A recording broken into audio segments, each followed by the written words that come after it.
Welcome back to the Snowpointcast. Today we're going to be looking at a deck from 2008 called Magfeon. This deck got top 32 at the World Championships in 2008. A player named Karl Peters from Germany got top 32 with it, and it was actually the only deck in the tournament that was able to take out Jason Kozinski, the player that won. His one loss in Swiss rounds was to this list. So let's get right into it. Starting off with two Magmars. The first part of your deck is Magmortar. So Magmar's got 70 HP, fire type, 2 retreat, and a plus 20 weakness to water. Flare for 1 fire does 20, which is actually really good. That damage exchange is really nice on a basic for sure. And then Flamethrower for fire colorless does 50, and then you discard an energy attached to Magmar. You play those for the Magmortar. Magmortar's got 110 HP, so he's pretty beefy for a stage 1. He's got fire type, 3 retreat, and a plus 30 weakness to water. The Pokebody is Flame Body. It's a great body. So when you attach a fire energy from your hand to Magmortar, remove 2 damage counters from Magmortar. So that's especially good because Leafeon lets you accelerate energy. So you can heal actually up to 40 a turn with this, which is pretty significant. And then Flame Blast is the first attack. Solid attack for 1 fire. Does 20 damage times the number of fire energy attached to Magmortar. So you have no cap on this attack. So you can actually hit whatever numbers you need. So it's really nice with acceleration. Actually a great attack in this deck. And then Fireball Bazooka is a little bit less powerful, but still has its situational uses. So for fire colorless, it does 40 and then 20 snipe to 2 of your opponent's bench Pokemon. And you also play the level X. So Magmortar level X got 130 HP, fire type, 3 retreat, and a ×2 weakness to water. So the Pokepower is called Torrid Wave. So once during your turn, before you attack, if Magmortar is your active Pokemon, you may choose one of the defending Pokemon. That Pokemon is now burned. So one of the defending Pokemon, that is a double battles quote, but it doesn't matter. You just choose the defending Pokemon. And then it also says put 3 damage counters instead of 2 on that Pokemon between turns. So pretty solid power. And then Flame Bluster, so for 4 fire energy, discard 2 fire attached to Magmortar. Choose one of your opponent's Pokemon. This attack does 100 damage to that Pokemon. So great for sniping to take something out that's kind of a threat, and also good for just hitting the active for a ton of damage. However, if you're going to Flame Bluster the active, usually you're probably just going to Flame Blast instead, just because, you know, it does 20 less, but you don't have to discard the 2, which is kind of a big deal. Okay, they're also playing 2 Eevee for the Leafeon line. So Eevee's got 60 HP, colorless type, single retreat, and a plus 10 weakness to fighting. Call for Family is great. So for 1 colorless, search your deck for as many Eevee as you like and put them on your bench. So you can search for 1 other Eevee because that's all that you play. And then Lunge for 1 colorless does 20. Flip a coin if tails. This attack does nothing. So 2 kind of decent attacks that are situationally decent on the first turn. But you play this for the Leafeon. So Leafeon's got 90 HP, grass type, 2 retreat, and a resistance to water, weakness to fire plus 20. So bind down for 1 grass does 30, and then the defending Pokemon can't retreat during your opponent's next turn. There is some situational uses for this attack for sure. And then Leaf Guard for grass colorless does 60, and then during your opponent's next turn, any damage done to Leafeon is reduced by 20. Then you're also playing a level X for the Leafeon as well. So Leafeon level X has got 110 HP, grass type, 2 retreat, a -20 resistance to water, and a plus 30 weakness to fire, which is actually kind of better than ×2. And most level X's have ×2, so kind of weird how some do and some don't. Anyway, the Pokepower is called Energy Forcing. So once during your turn before you attack, you may attach an energy card from your hand to one of your Pokemon. An amazing power. One of the best powers, I think, in the format. It's a really solid power. You just get to attach 2 energy a turn, which is really insane. You have to manually get out of stage 2 in the level X, but the payoff for the power is really great because it means that you can do Magmortar's attack, Flame Bluster, over and over. So you can Flame Bluster, attach Energy Forcing, and then stream that attack, which is an amazing part of the deck. And then Verdant Dance is actually a great attack in the deck as well. So for grass colorless does 30 plus 10 damage for each energy attached to all your Pokemon. So if you're just loading up some Magmortars and you want to swing before you start discarding energy, it's great to just be able to Verdant Dance and be able to hit for some damage on that guy as well. So also a decent attacker. Okay, so you're playing a Baltoy Claydol line as well. So you play 2 Baltoy, 50 HP, fighting type, single retreat, and a plus 10 weakness to grass. So Psychic Balance is the first attack. Great attack for this basic. If you have less cards in your hand than your opponent, draw cards until you have the same number of cards in your hand as your opponent. So really decent setup attack if you got nothing else going on. And then Spin Turn for a fighting colorless does 20, and then you have to switch Baltoy with one of your bench Pokemon if you have one. You play those for the Claydol. So Claydol's got 80 HP, 2 retreat, plus 20 weakness to grass. Cosmic power is the power on this Pokemon. Probably one of the best powers ever printed. Once during your turn before you attack, you may choose up to 2 cards from your hand, put them on the bottom of your deck, and then draw until you have 6 cards in your hand. So really, really solid consistency power. It's so good for finding those energies so that you can energy forcing. And the deck kind of just all works together because you go energy attach, forcing, play another card, put 2 to the bottom, and then all of a sudden you're drawing like 5 or 6 with Claydol. So really, really solid. And then you're also playing some tech Pokemon. So this Mawile is actually a very specific tech. Guardy Gallade or GG or Plox or whatever you want to call it is the best deck in the format, in this format. It's very, very good. Guardy is amazing, and it's just so good in every format that it's legal in. It won Worlds this year. And this Mawile in particular is a counter to Gallade, because Gallade is kind of a problem for this deck. You can kind of deal with Guardy, especially when you're switching. You have switching options, and Magmortar gets 3-shot by a Guardy, which is like really, really awful trade for them when you can potentially be one-shotting a Guardy back. But the problem is Gallade, because Gallade can just flip prizes and then one-shot you back. But Mawile is kind of your answer to that. And I was talking with Karl about this card, and I was like, why the Mawile? And he was like, well, at the beginning of the game, you just chuck it active, and you go pick out on your opponent's prizes. So pick out for one colorless. We'll talk about the stats first. So Mawile's got 70 HP, metal type, single retreat, resistance to psychic, weakness, plus 10 to fire. So pick out for free, which is amazing because you can start attaching elsewhere. That's one of the best parts about this card. Choose one face down prize card, either yours or your opponent's, and then put it face up. If it's a supporter card, use the effect of that card is the effect of this attack. So not only is it a decent setup card, you can potentially nail a supporter and hit early Roseannes or something, but also you're taking away that damage later in the game. So if you're able to get 2 or 3 of these pickouts off, then it means that the Gallade caps at like 120, which means that Magmortar doesn't get one shot, which is really, really good. If you can get 2 attacks off on a Gallade with a Magmortar, it means that you can potentially one shot a Gallade with flame, I think it's called flame burst, flame blast, because you do have that option to just, if you have enough energy on the board, to just one shot there. So it's kind of really nice, and being able to just avoid the one shot by Gallade, because it's so deadly late in the game.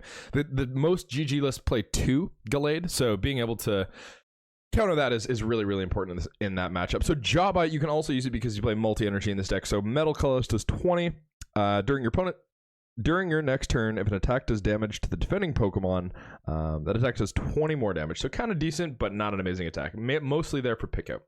You also play one Rotom. So honestly, I love this format because DP Era had so many free attacks. Both of these Pokemon have free attacks, and that's the main reason that you use them. So you can be attaching elsewhere and then also using the free attack on a turn. So it kind of gives you an in-between turn where you can put that up, pivot with it, attack, attach somewhere else, and then accelerate or, disrupt with pickout. So Rotom is a little bit different though. So 60 HP, lightning type, single retreat, colorless weakness, or colorless resistance, and a weakness to dark plus 20. Dual trans for free. Search your discard pile for up to 2 basic energy cards and attach them to one of your Pokemon. So obviously really good on a Magmortar, but also good with Verdant Dance for Leafeon level X. Helps you accelerate to the board if you want to do more damage there. Honestly, just a great acceleration for free, and it lets you go from 0 energy on board to 3 on board with this Pokemon. Let's say you get a Magmortar cleared, you can go bench Magmar, attach to Magmar, dual trans, attach 2 to Magmar, and now all of a sudden your Magmar has 3 and it's ready to be flame blasting for like 80 next turn, which is kind of crazy when you just got all your energy wiped. So it's kind of a great comeback Pokemon if you got all your energy wiped. It gives you kind of an option there. And then Reflect Energy you can also use because you play multi. So for Lightning, Colorless does 30, and then Move It Energy attach to Rotom to one of your bench Pokemon. So there is some situations where that's good. There are some Lightning weak basics that this Pokemon might be able to KO. Okay, so getting into the trainer cards, you're going to be playing 4 Energy Removal 2. Energy Removal 2 is essentially Crushing Hammer. Flip a coin of heads, choose an energy attached to one of your opponent's Pokemon and discard it. This is especially good because of how many double energy are in this format. Double Rainbow Energy and Scramble Energy are both really powerful energy, and being able to clear 2 or 3 energy in a single card can swing the momentum of the game for sure. And then you're also playing 4 Warp Point. So obviously you play multiple level X's, and getting them out is important, and you want to attack with different things depending on where you're at in the game. Potentially a Mawile, potentially a Rotom, potentially Magmortar, potentially Leafeon. It really is dependent. And also sometimes you just don't want to swing at what's in the active. You want to just chip against something on the bench or kill something on the bench depending on what your board looks like. So Warp Point just kind of keeps your options open there. You're playing 3 Cessation Crystal as well. So this is one of the best cards in the format, or Pokemon's ever printed. Honestly, it's such a good card. So it's a Pokemon tool card. As long as Cessation Crystal is attached to an active Pokemon, each player's Pokemon, both yours and your opponents, can't use any Poke Powers or Poke Bodies.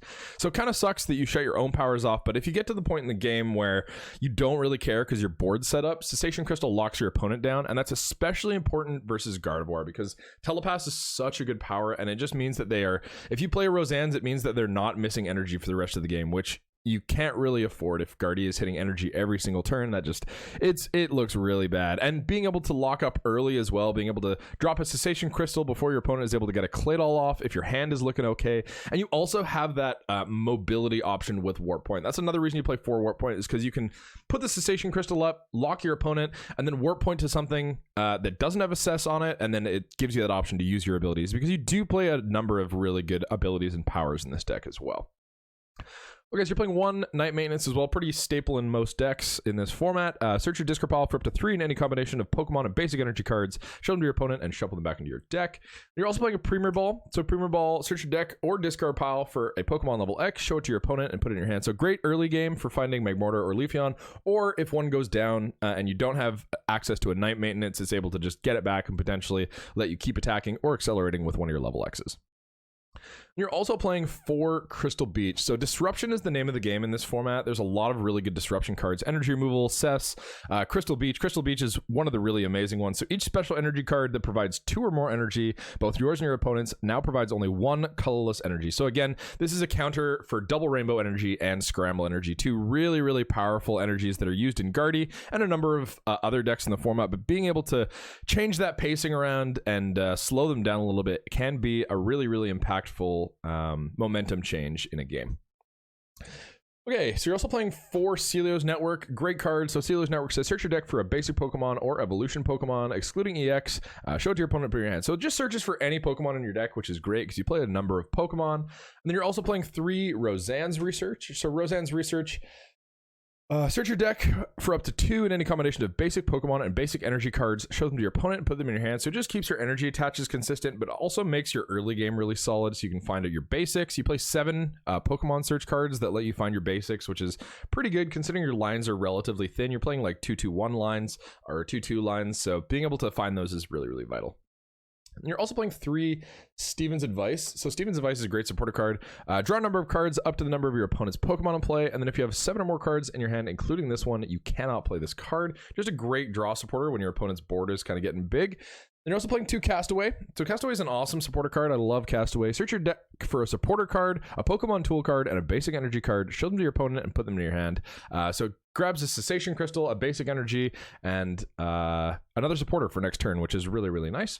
And then you also play 2 Wager. So there's no disruption cards in this format for hand other than Wager. But Wager is really great, and it can definitely mean the difference between winning a game and losing a game. I've definitely won and lost games based on a Wager result, or even just the fact that you have a Wager. Even if you lose the RPS, it just means that you're able to shuffle your opponent's hand back. And when they have access to Telepass all the time, especially Gardevoir, they just build a massive hand that you can't really deal with. But being able to shuffle that back can be a super big deal. So Wager says each player shuffles his or her hand into his or her deck, and then you play Rock, Paper, Scissors with your opponent. Kind of an interesting card. And the winner gets to draw 6 cards. The loser only draws 3.